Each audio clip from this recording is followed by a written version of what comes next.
Hello and welcome to the Data Engineering Podcast, the show about modern data management.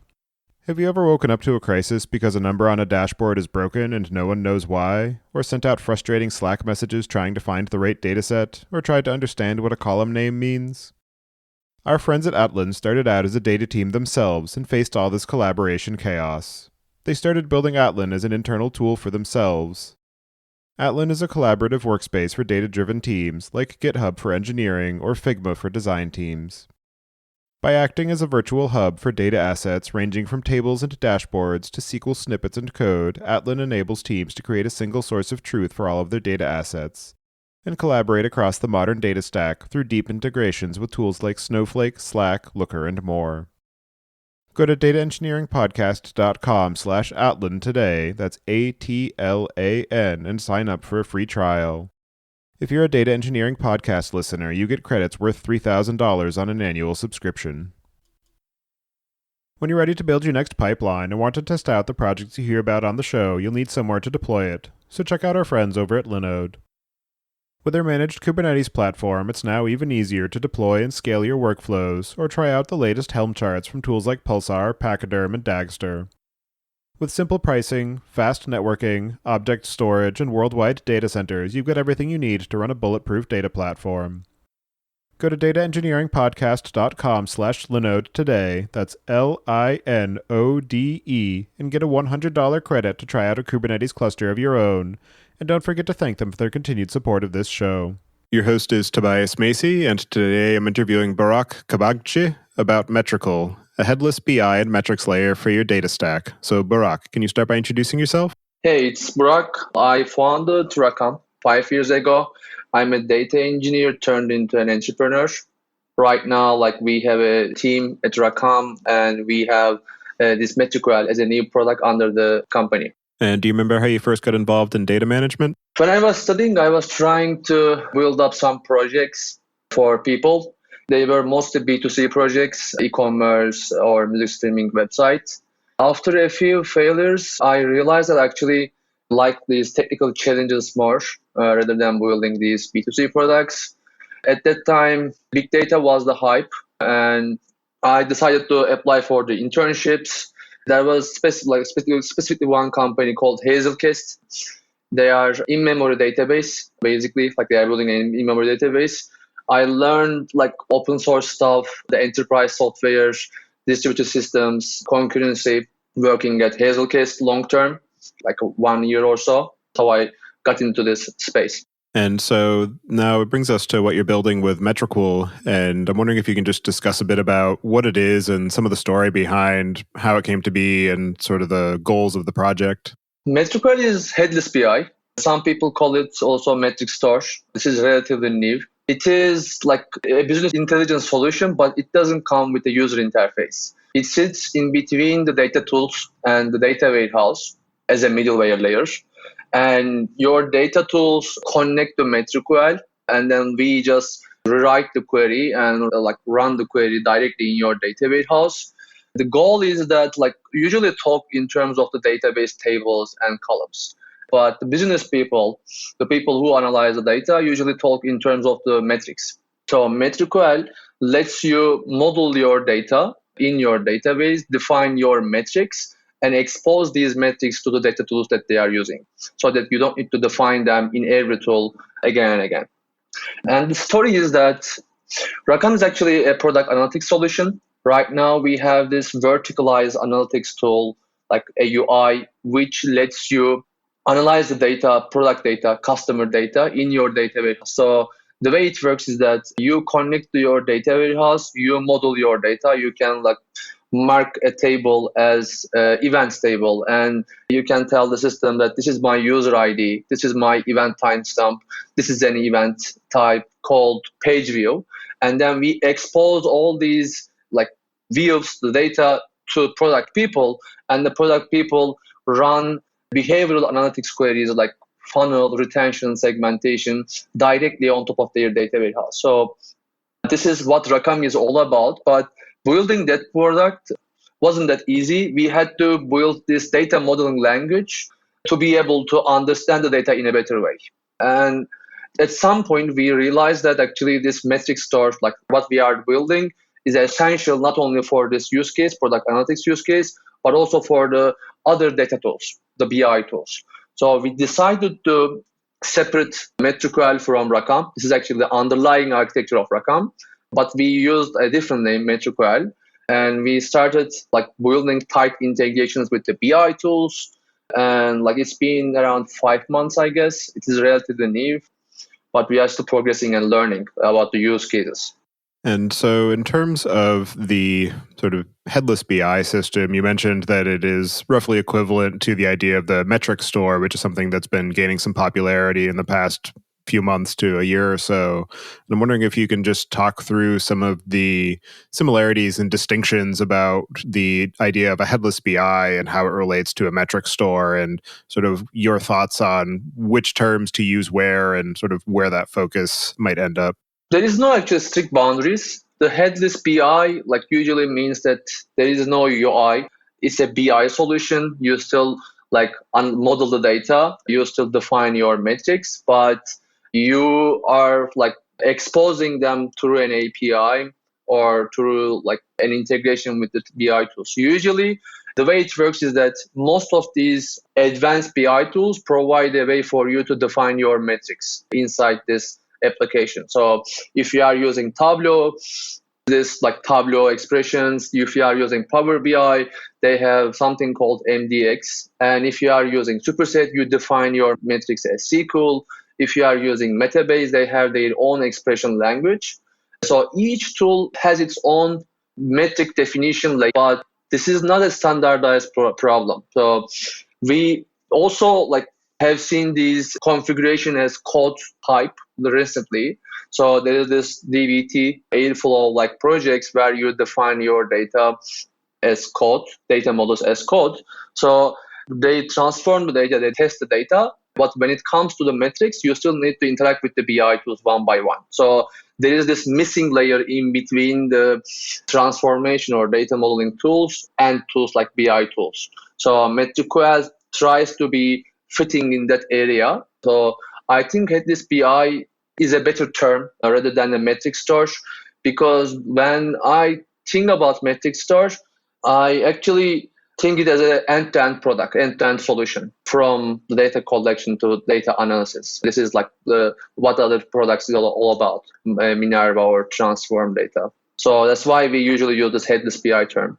And in terms of the product itself, you mentioned that you released it as open source, and I'm wondering what the motivation was for releasing this project to the community, given that it is something that is powering your business, and just the overall sort of goals and complexities involved in making that move.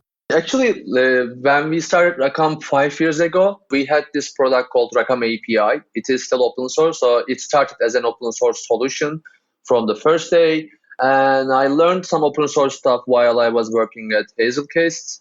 And I realized that, this is a great opportunity for an engineer promoting his project initially. So that's why I was mostly eager to build up an open source project in the beginning. But when it comes to Metriql, I think such metric store solution should be open source to be able to get adopted by data tools. So there are many different products like Looker or Tableau, and if you just build a product and expect the other tools to integrate with you, it's not gonna work. Essentially, like what we are trying to build up in the future is that we are building these integrations one by one, but expect the data tool vendors to integrate their product into Metriql in the long run.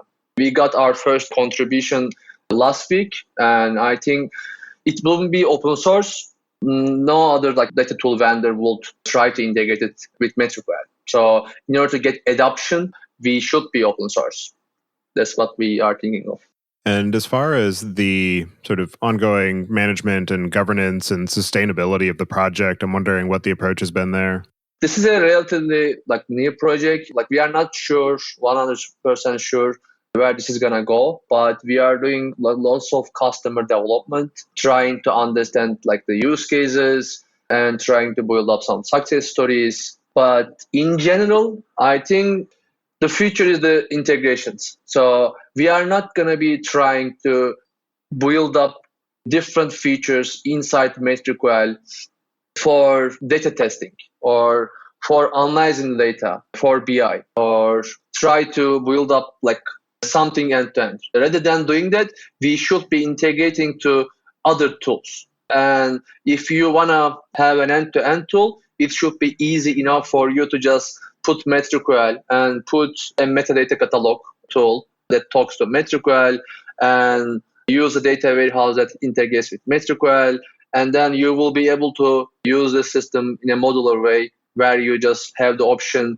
to bring up your data, like your data or your metadata tool or testing tool. If we can succeed in it, I think there's a great opportunity over here. And in terms of the Metriql project, you mentioned Airbnb's Minerva and the Transform platform. I'm just wondering if you can give some sort of comparison as to what the capabilities are in Metriql versus some of these other systems. Obviously, Minerva is a bit harder to gauge because it's not public, but just sort of how you think about the capabilities and the use cases of Metriql as compared to Transform and some of the other metrics layers that are starting to come into the industry. Like Transform is also not public, so we are not able to just try out Transform. So, but I have read like their blog posts. I have read the Minerva's blog post, so I know the general concept. And my understanding is that Transform is something like Minerva. They have, rather than having everything inside, Transform instead connects to your data warehouse, but Minerva is an end-to-end tool. In Minerva, if you read their blog post, you will see that they mention the data warehouse part, the storage part, the UI part. So it's a well-integrated product that is like being used internally at Airbnb. And Metriql is actually like trying to solve this metrics problem rather than being an end-to-end tool. It doesn't have its own storage mechanism. It just connects to your data warehouse. It doesn't do any caching mechanism internally. Everything will be inside your data warehouse, and we have deep integration with dbt. So we are more like open source like version of this metric store that tries to integrate with the similar tools that you can be using, that tries to reduce the friction. And also, like if you look at the Transform, it is similar in the sense of like connecting to the data warehouse, but they still have the UI. They still have a UI where you can just mark your like metrics, see the abnormality detection, or see the trends, or collaborate with your team members. So the product is bigger than what we are trying to do. We are just trying to solve this metric definition problem, and that's it. As far as the sort of utility of metrics, I'm wondering if there is any impact on how they're used or how applicable, the usage of a metrics layer and a headless BI is for different industries or verticals, or if it is something that is sort of universal, independent of the types of data sources that businesses might be working with. In the beginning, I thought that this is going to be an enterprise product. Only the big companies which use multiple BI tools, the data tools, are going to be using it. But we got our first contract last month. They are ETL tool called Improvado. Like they have this tool for marketers to collect all their marketing data into their data warehouse and play with the data with their BI tool. So what we are building with them is that they have their own system to get all the data from marketing systems, but they are using Metriql, specifically our Google Data Studio integration, to be able to expose this data to their users. If you know this BI tool called Google Data Studio, it's actually great when it comes to like drag and drop interface for marketers. They just connect the data, analyze the data, and like the way it works with Data Studio is that people usually ingest the data into BigQuery and then connect BigQuery to Data Studio. So even though their primary database is ClickHouse, they had to push all this data to BigQuery and then define these metrics inside Google Data Studio manually. So we automated this process on behalf of them. And right now they have our white labeled version of Data Studio connectors. They are able to provide the solution in an automated way to their end customers. That's not something that I was planning in the beginning, but this is just one use case that is interesting for me. In terms of the sort of definition of the metrics, I'm wondering what are some of the limitations to the level of complexity that you can actually achieve with the sort of calculation and definition of a given set of metrics before the computation introduces too much latency or before it becomes too difficult to figure out how to sort of layer the logic in a way that is maintainable? Yeah, I mean, we try not to do some magical stuff. Instead, we try to push all the work into your data warehouse. But when you think of the data consumption layer, I mean, which tools are gathering data from your data warehouse, letting you to analyze? Most of the BI tools, the drag and drop BI tools. And in these BI tools, they have a specific way to generate the query. And each BI tool has its own way. Essentially, they are generating SQL, most of them. In order to build up these integrations, we realized that, we cannot be just building any API and expect these vendors to work with us. Instead, we need to come up with a clever way to talk with their language. So we decided to act as a database, which is Trino. We are using Trino interface. It was called PrestoDB beforehand. So the data tools are connecting to Metriql, but they think that it's Trino, using the Trino interface. Instead of entering the Presto URL, people enter the Metriql URL, and then we expose everything as database tables and columns. The metrics are exposed as database columns, for example. And then we built an extra integrations for the BI tools, to be able to differentiate the dimensions from the metrics, for example. In order to be able to do that, we need to parse the SQL that they generate, understand the dimensions and metrics definitions that are being used, and convert it to our DSL. And after that, we compile the query for the underlying data warehouse. We are essentially just parsing the SQL and generating SQL for you using the Trino interface. And the cool things that we can do with this tool is that you can actually speed up your queries. We have something called aggregates, where you define your metrics and dimension pairs that you want to speed up. Since we are living inside dbt, we push our transformation work into dbt. We create dbt models, incremental or table dbt models, and expect you to just update them, use them in your project. And if you have an aggregate and you are using Tableau, for example, to be able to analyze a metric with a dimension, we get this query and understand, try to figure out if we can answer this query using our aggregates, which are basically summary tables, materialized tables. And then if we can, we use that materialized table instead of going to the raw data. So that way, we are actually helping the data analysts and saving their time so that they don't need to create dimensional tables every time they need a new reporting request. And digging more into the Metriql implementation, I'm wondering if you can just talk through some of the design and architecture of the system and some of the complex and challenging engineering aspects of actually getting this set up. So, the hardest part was actually parsing these SQL queries because, BI tools are generating really complex SQL queries. The data warehouse, solutions are able to, parse them, complete them, but we need to be understanding the query in a better way. And to be able to do some cool stuff like materialized views, we need to be able to, push down some of the parts of the query or apply the projections that you have in your select query. To be able to do that, we are now using Trino's SQL parser.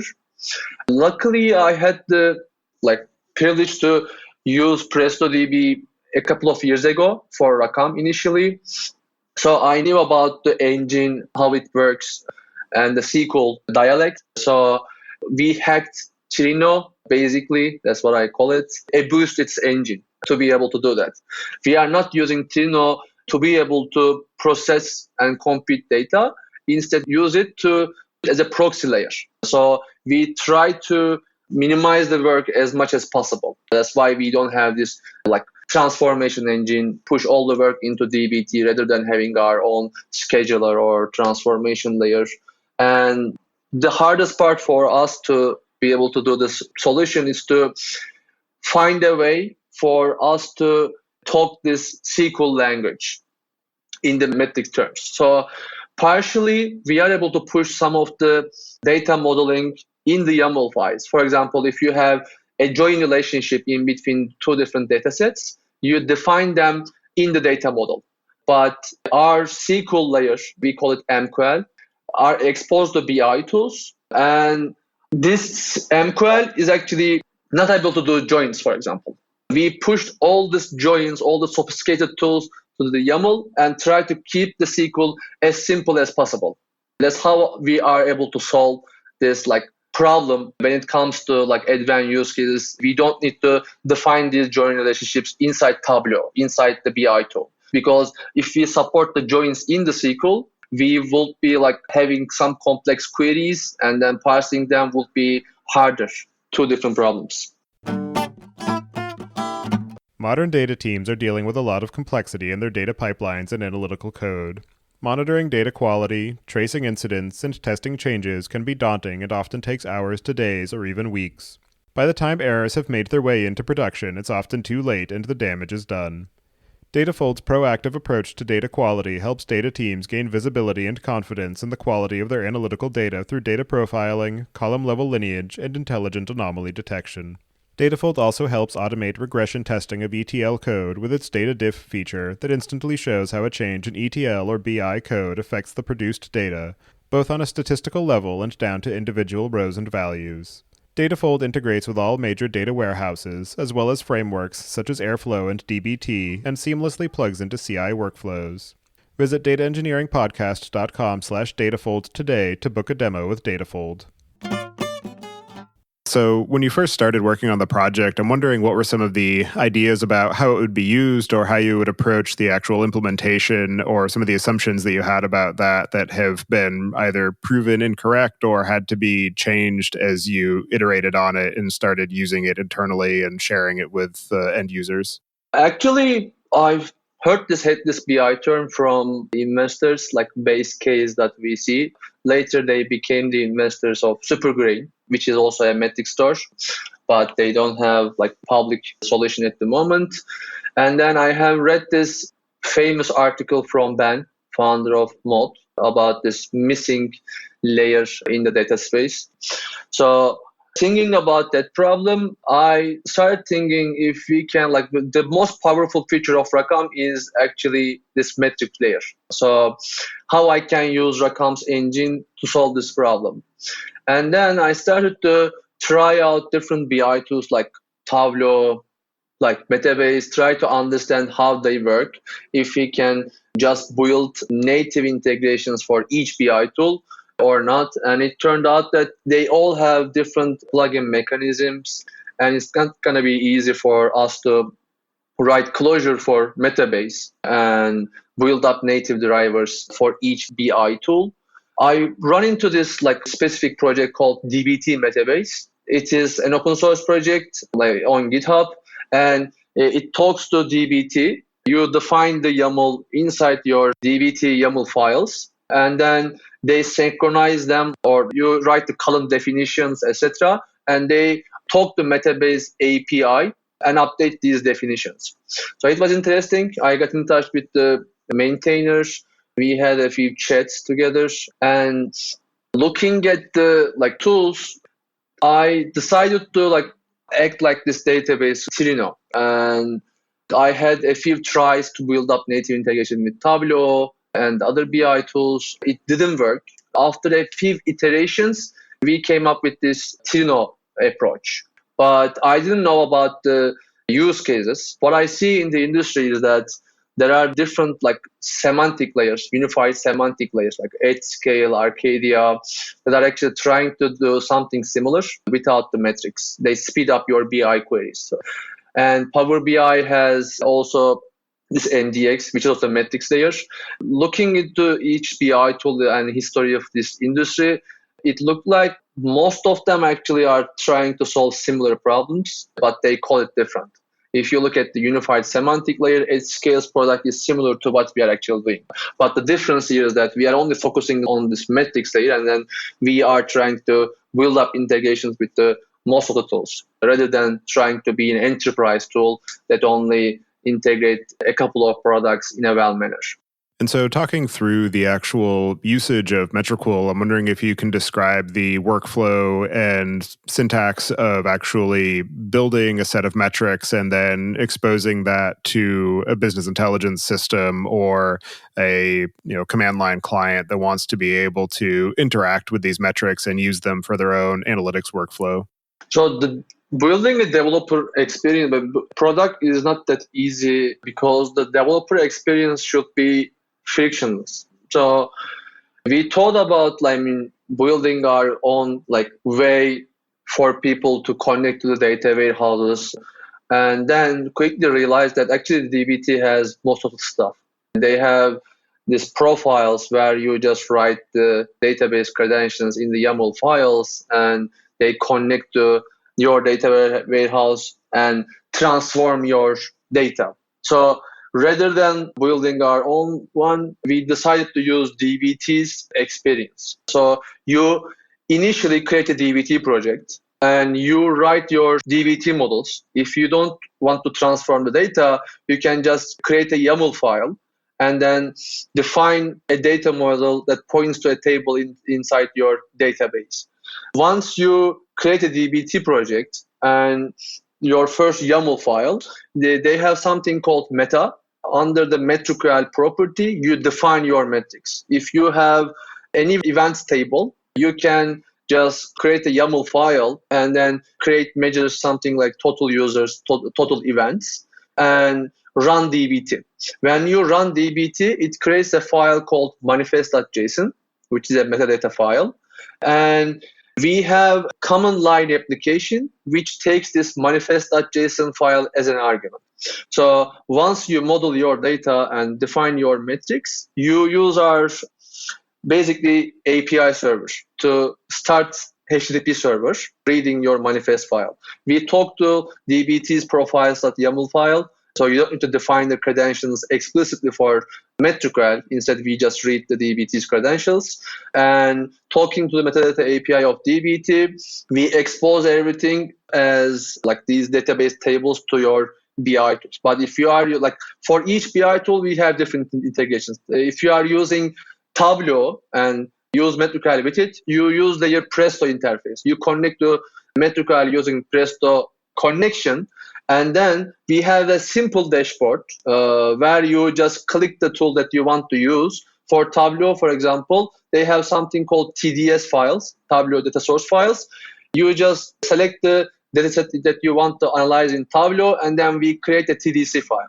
When you double-click the TDC file, Tableau opens up and asks for the credentials. When you enter the credentials, you see the Tableau work with your metrics defined in your YAML files. But if you are using open source BI tool like Superset, in the dashboard, we ask for your Superset credentials. You enter it and click sync. We talk to Superset API and synchronize all these metrics. So you can just go to Superset and run, connect to Trino, which is basically Metriql. And when you drag and drop the values in the query builder, Metriql gets the query, parses the query, understands the metrics, and then since we know the definition of these metrics, we just compile the query for your underlying database and return the result back to you. If you are using Google Sheets, we have a connector as well. You can just bring your data from your data warehouse into your Google Sheets using our plugin, Google Sheets plugin. So we are not just building this tool for the BI tools, for all the data tools, but the analytics engineers are the ones who are writing and building these data models, defining the metrics, and maintaining the Metriql service. And as far as the actual sort of collaboration opportunities for being able to work with the business users and people who don't necessarily want to dig into the engineering aspects of the metrics layer, how can teams support that type of contribution where the business user is able to identify or define their own set of metrics and then be able to actually expose that back to Metriql so that other people can take advantage of those definitions? I'm designing this experience, like the modeling experience for the business people. The data people, the analytics engineers are the ones who are modeling the data. The business stakeholders are usually consuming the data. The data that they want to analyze should be consistent. If you have a metric, it should be the same in all the data tools. But if you want to just experiment, understand we also have the SQL layer where you want to write just Jinja expressions inside the native SQL query for your data warehouse. We also have different reporting types like SQL, MQL, segmentation, funnel, etc. But the data modeling part is defined in the configuration as code manner. So the data people write these YAML files and then commit it into their Git repository and create a pull request and collaborate with their team members, which is not possible in Tableau workflow or Superset workflow. Everything is committed to in Git. So the business people are not the ones who are defining the metrics here, but they are requesting the data people to get a metric and the dimensions. The business people are able to drill down a metric into different dimensions, into different time frames without the data people to model the data, create these dimensional tables. That's how we are helping the business people. But if they want to have a new metric, it should be in the YAML file. As far as being able to decide what is the developer experience, what is the interface for being able to actually define and propagate these metrics, what is the process of sort of working through in sort of like a CI/CD approach of testing these metrics and working through them? And what were some of the challenges that you encountered in figuring out how you wanted to actually expose these definitions in a way that was maintainable and understandable to the broadest set of users? So we use dbt mainly for everything. dbt has tests, dbt has a documentation where you can just click your dbt model sources and see your metrics. So we are just focusing on the metric side. For the testing side, you are expected to use dbt. But the challenge that we have is that since we are generating these SQLs in ad hoc manner, we are not able to use dbt to, define, set up some alarms on your metrics or define the tests inside it. This is something we are still brainstorming. But for example, for testing, there is a project called Redata that works on top of dbt. So if we can integrate Metriql with Redata, we can just tell people that if you want to create an alarm for your metric and use Metabase, you can just run this query, define the boundaries, and then you can set up an alarm. Or if you want to test the metrics in your continuous integration environment, you can add these lines into your YAML file for Redata and make Redata operate on top of Metriql metrics. So this is how we are planning to implement it in the long run. Rather than building it, we are trying to integrate these open source tools. For people who want to get Metriql set up and running on their own infrastructure, what's the process for actually deploying it and maintaining an installation? So it is basically a Docker container, like a Docker image. We use Docker Hub to push these new versions. So essentially what you are doing is what you need to do is that you just pass these manifest.json file as a URL, as an argument to the Metriql as an environment variable. And it starts an HTTP server reading these environment variables and getting this manifest file from your server or from your dbt documentation. We have one-click installers as well. If you are using Heroku, if you are using Google Cloud. You can just click deploy with Heroku button, and then we use the Docker under the hood to be able to deploy it to your Heroku account. But if you are using Kubernetes, you can use our Docker image to deploy it into your own infrastructure. It's all Docker.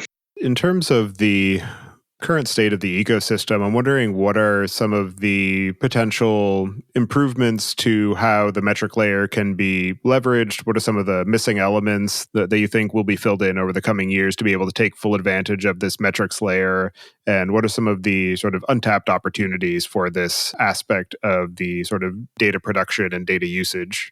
So right now, this is a new project. The way we approach to this problem is that we should be the one who integrates these third-party BI tools, or the third-party data tools.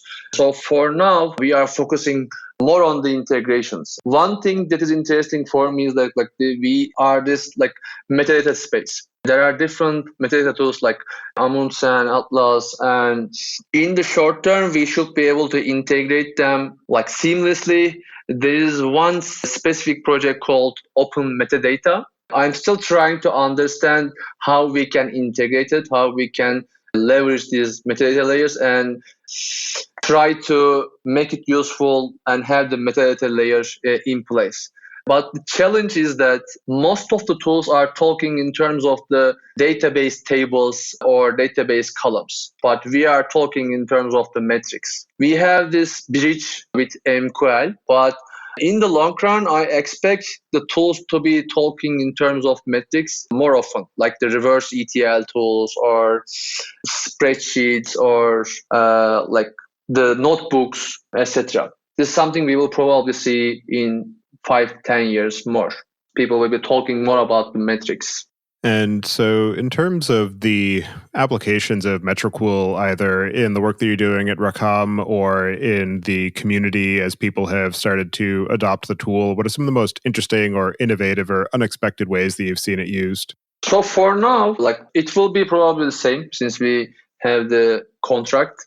So previously, our customer was using a transformation tool to ingest the data into BigQuery to be able to use Data Studio. But with Metriql, you can just connect to ClickHouse from Google Data Studio. You can just get the data from ClickHouse or Snowflake directly into your Google Sheets. You can build up some Slack application where if you want to analyze this data. One interesting use case for me was this ClickHouse use case specifically, but we probably have a couple of production deployments at the moment, but that's it. Over time, I will probably see more interesting use cases, but that's it for now. So for people who are interested in being able to take advantage of the opportunities that a metrics layer provides, what are some of the cases where Metriql is the wrong choice? Metriql can be an overhead for small companies. If you have a single BI tool and if you don't have analytics engineers, the developers working on, if you don't have a data department, you probably don't have the resource to write these definitions in the YAML files and deploy Metriql internally. So if you are using, for example, Metabase, and if it's working for you, it will be much easier for you to define the metrics inside Metabase or inside Tableau. But if you are a large organization with a data team where you have different data tools to consume the data, it's a good choice. Otherwise, if you are consuming the data already in a single way, like using a single BI tool, then Metriql can be overhead for you. And as you continue to use Metriql and iterate on it, I'm wondering what are some of the things that you have planned for the near to medium term, or if there are any particular areas of help or contribution that you're looking for with the open source project?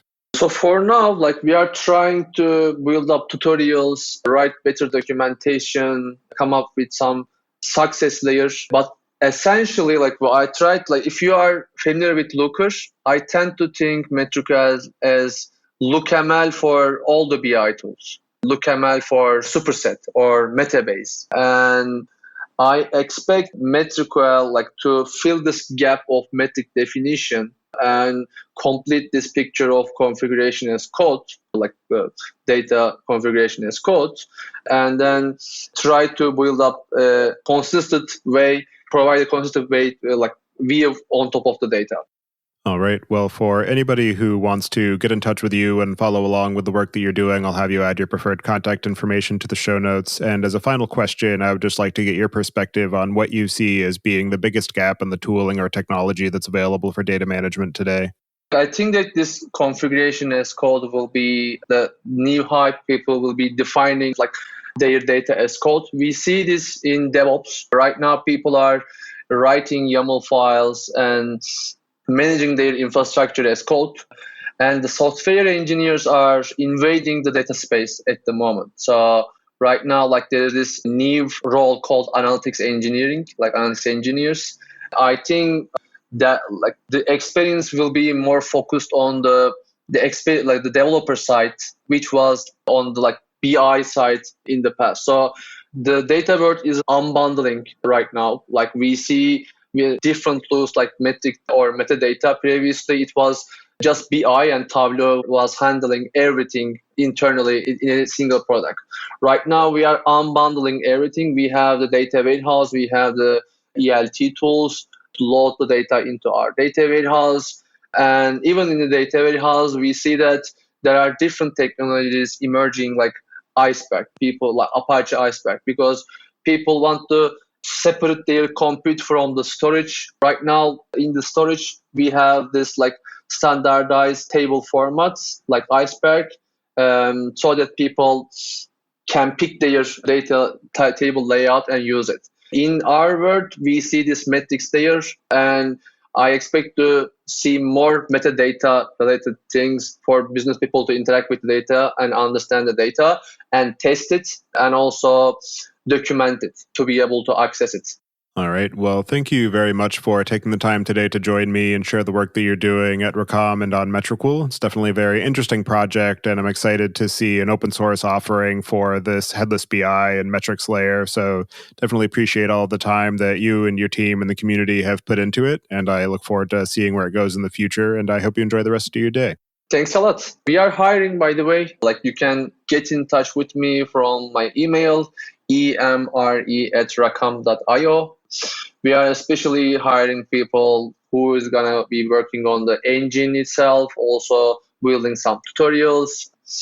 So if it is interesting for you, we'll love to get in touch with you.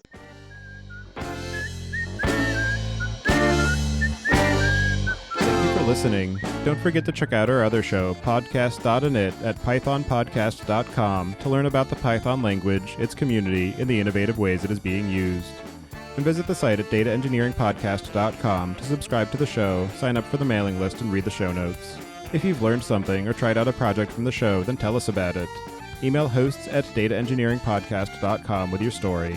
And to help other people find the show, please leave a review on iTunes and tell your friends and coworkers. La la la la la la la la la la la la la la la la la la la